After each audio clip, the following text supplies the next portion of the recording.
Hello everyone, good morning. তো আপনারা সবাই কেমন আছেন? আশা করি অনেক ভালো আছেন আর আমিও ভালো আছি। তো সারাদিনের জার্নি আমি আপনাদের মাঝে তুলে ধরার চেষ্টা করি। তো এদিকে চলে আসছি ভাত বসাইতে। তো ভাত বসিয়ে দিয়েছি আর এখানে আমি ঢ্যাঁড়স কেটে নিয়েছি। এটা শুধুমাত্র আমার জন্যই রান্নাটা হচ্ছে।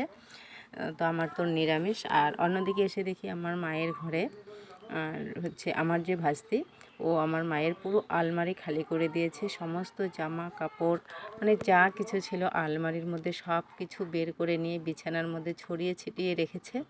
আমি তো দেখি একেবারে হতবাক হয়ে গেছি যে এগুলো তুই কী করবি, সব কিছু বের করে রেখেছিস। আমার পক্ষে তো এখন সম্ভব না এত কিছু গুছানো। তো আমাকে বলে যে আন্টি তোমাকে গুছাতে হবে না, আমি সমস্ত কিছু গুছিয়ে নেব। আমি তো জানি যে ও গুছাতে পারবে না, কারণ ও কোনোদিনও এই সমস্ত কাজ করেনি। দেখুন পুরো আলমারি একেবারে খালি করে দিয়েছে। তারপরেও ও আমাকে জোর করে বলছে। আর এদিকে অন্যদিকে এসে যাই হোক, তো আমার রান্না কমপ্লিট হয়ে গেছে। আমি এখন খেয়ে নেব। এখানে স্যালাড করে নিয়েছি আর ঢেঁড়স ভাজি দিয়ে খেয়ে নিলাম।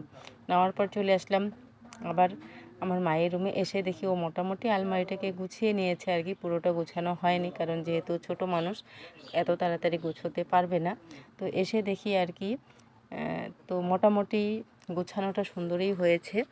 আশা করা যায় ও মানে গুছোতে পারবে সমস্ত কিছু। এই যে দেখুন বেশ সুন্দরই লাগছে, এখনও পুরোটা কমপ্লিট হয়নি। তো আমি তো কোনোদিন ভাবতেই পারিনি যে ও এত সুন্দর করে আলমারি গুছোতে পারে বা ঘর গুছোতে পারে। তো কি আর বলবো, আমি তো প্রথমে একেবারে পুরো রাগ হয়ে গেছে ওর উপরে যে তুই আলমারি গুছোতে পারবি না। তো যাই হোক, কত সুন্দর করে আলমারিটাকে গুছিয়ে নিয়েছে, দেখতেই পেলেন। তো ওর আলমারি গুছোটা কেমন হয়েছে অবশ্যই একটু কমেন্টে বলবেন। আর অন্যদিকে চলে আসলাম এই যে আমাদের নিত্য প্রয়োজনীয় যে কাজ রয়েছে ডেইলিকার, তো আমরা সবাই মিলে একটু হাতে হাত লাগিয়ে কাজটা করে নিলাম। আর এদিকে 4টা বেজে গেছে, আমার স্টুডেন্ট চলে আসছে। ওকে এখন আমি স্পেলিং লিখতে দিয়েছি, ও লিখতেছে। যাই হোক, সব কিছু মিলিয়ে ওকে ছুটি দিয়ে দিলাম। দেওয়ার পরে একটু বাইরে চলে আসলাম। আজকে সারাদিন এত পরিমাণে গরম ছিল কি বলবো, বাড়ির ভেতরে থাকাই যাচ্ছে না। যাই হোক, রোদটা একটু কমেছে। তারপরে একটু বাড়ির বাইরে আসলাম। এসে দেখি যে আমাদের কলা গাছে প্রচুর কলা হয়েছে। দেখুন কত সুন্দর সুন্দর হয়েছে কলাগুলো। এগুলো তো সবজি খাওয়া, যেগুলো হচ্ছে কাঁচকলা। কাঁচকলার সবজি খেতে বেশ ভালোই লাগে। আপনাদের কার কার ভালো লাগে অবশ্যই জানাবেন। আমার তো ভীষণ পছন্দের একটা সবজি, কি আর বলবো। তো দেখুন অনেক কলা ধরেছে কলা গাছে। তারপর হচ্ছে আমার ভাস্তে অন্যদিকে রেডি হয়ে গেছে, ও আর ওর মা যাবে বাজারে একটু। তো আমাকে বলছে আন্টি আমার একটু ভিডিও করে দাও।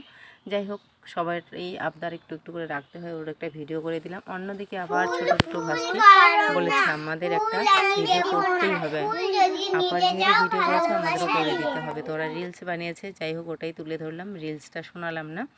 আর এদিকে দেখুন সন্ধ্যা হয়ে আসছে, তারপরেও টেম্পারেচার কমেনি, মনে হচ্ছে এখনও সূর্য মামা উঁকি দিয়ে দেখছে। তো সব কিছু মিলিয়ে আজকের ভিডিওটা কেমন লাগলো অবশ্যই কমেন্টে জানাবেন। আর ভিডিওটা ভালো লেগে থাকলে লাইক কমেন্ট করে পাশে থাকবেন। আজকের ভিডিওটা এই পর্যন্ত, টাটা।